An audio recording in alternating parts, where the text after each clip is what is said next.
हुआ कि धातु के एक छोर से दूसरे छोर तक विद्युत एवं ऊष्मा का प्रवाह है ना, क्योंकि धातु क्या किससे बना हुआ है, कण से बना हुआ है। तो कण क्या होते हैं, निरंतर गतिशील होते हैं तथा ठोस अवस्था में आघातवर्ध एवं तन्य होते हैं। आघातवर्ध मतलब कि जब उस पर हम हथौड़ी मारते हैं, जब हम उसको पीटते हैं तो फैलता है, नहीं होता है ना। क्या होता है, फैलता है। तो फैलता है तो उसको पीट कर हम आसानी से चदरा बना देते हैं।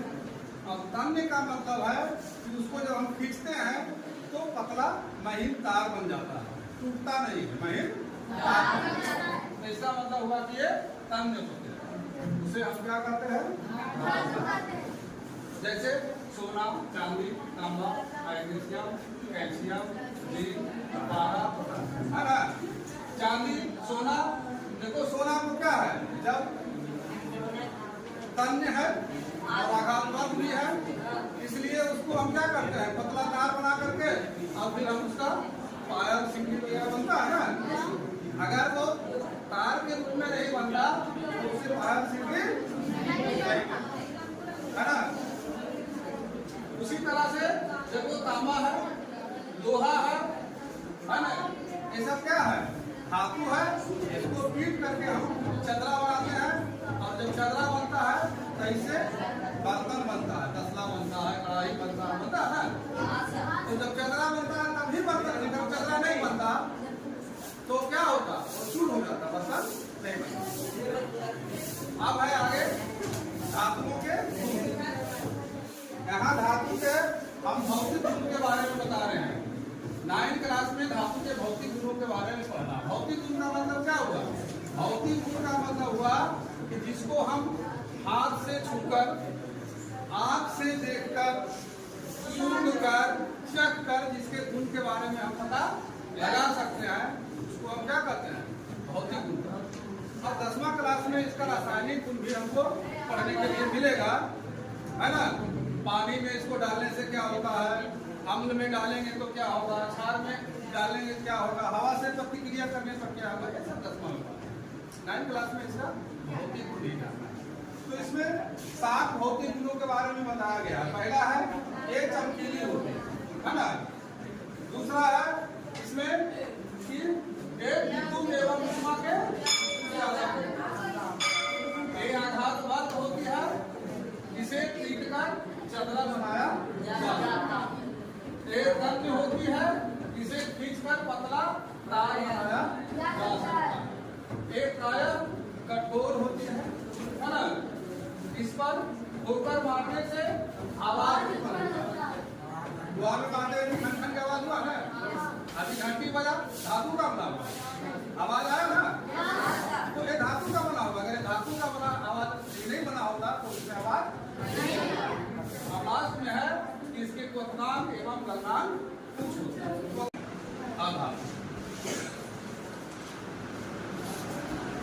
वे पदार्थ जो विद्युत एवं ऊष्मा के चालक होते हैं, है ना। यानी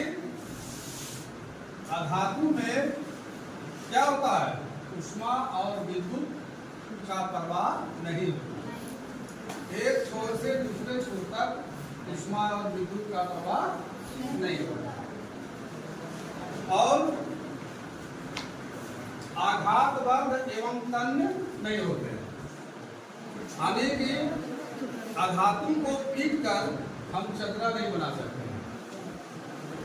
और खींच कर हम इसको महीन तार नहीं बना सकते हैं, क्योंकि ये आघातवर्ध और तन्य नहीं होता है। इस पर हम हथौड़ा मारेंगे तो क्या हो जाएगा, चूर हो जाएगा। तो यह क्या होता है, भंगुर। वैसे पदार्थ जो विद्युत एवं ऊष्मा के कुचालक होते हैं तथा आघातवर्ध एवं तन्य होते हैं, उसे हम क्या कहते हैं, अधातु कहते हैं। उसे क्या कहते हैं, अधातु कहते हैं। अब है धातु के गुण। इसमें 7 गुण दिया हुआ है ना। अब 7 गुण को हम बारी बारी से को बताते हैं। ये चमकीली नहीं होती है। धातु में हम पढ़ाए थे कि धातु चमकीली होती है, लेकिन अधातु चमकीली नहीं होती है। लेकिन एक अपवाद है आयोडीन। आयोडीन अधातु है लेकिन उसका सतह चमकीली है। दूसरा है ऊष्मा और विद्युत के कुचालक। ये ऊष्मा और विद्युत के, लेकिन एक अपवाद है इसमें, ग्रेफाइट। कार्बन का एक अपरूप है, कार्बन का एक अपरूप है ग्रेफाइट, जो ऊष्मा का सुचालक है ना। अधातु होते हुए भी ऊष्मा का सुचालक होता है, इसलिए इसको अपवाद में रखा गया। तीसरा है ये आघातवर्त एवं तन्य नहीं होती। तो आघातवर्त एवं तन्य नहीं होती है, इसे पीट कर हम चदरा नहीं बना सकते हैं, इसे खींचकर तार नहीं बना सकते। तो कैसा होता है, यह भांगुर होता है। मारेंगे हथौड़ी चूर, जब चूर हो जाएगा तो उसको चदरा बनेगा नहीं, तार बन पाएगा नहीं। अगला है ये सामान्यतः मृदु होते हैं। मृदु मतलब कोमल, मधुर, मुलायम, है ना। लेकिन इसमें भी एक अपवाद है, हीरा। हीरा क्या है, कार्बन का एक अपरूप है। कार्बन क्या है, कार्बन अधातु है, कार्बन गैस है ना। कार्बन क्या है, गैस है, लेकिन वह ठोस के रूप में पाया जाता है।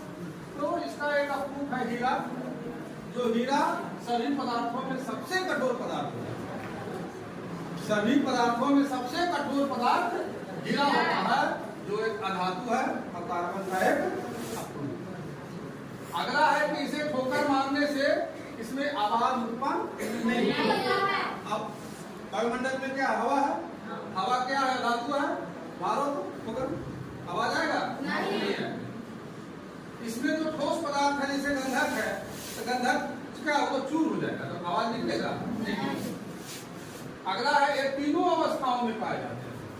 अधातु जो है वो तीनों अवस्था में है, जैसे गंधक एक ठोस अवस्था में पाया जाता है, ब्रोमीन द्रव अवस्था में पाया जाता है, और ऑक्सीजन है, नाइट्रोजन है, हाइड्रोजन है आदि गैस जो है सब गैस अवस्था में पाया जाता है। तीनों अवस्था है।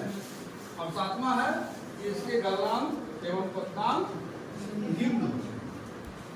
गलनांक का मतलब हुआ कि जिस ताप पर कोई ठोस पदार्थ पिघलकर द्रव में बदल जाता है, उसको क्या कहते हैं, गलनांक।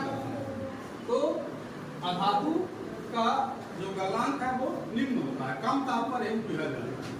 और इसके क्वथनांक भी निम्न होते हैं। क्वथनांक का मतलब हुआ कि जिस ताप पर कोई द्रव उबलकर वाष्प या गैस में परिवर्तित हो जाता है, उस ताप को हम क्या कहते हैं, क्वथनांक कहते हैं।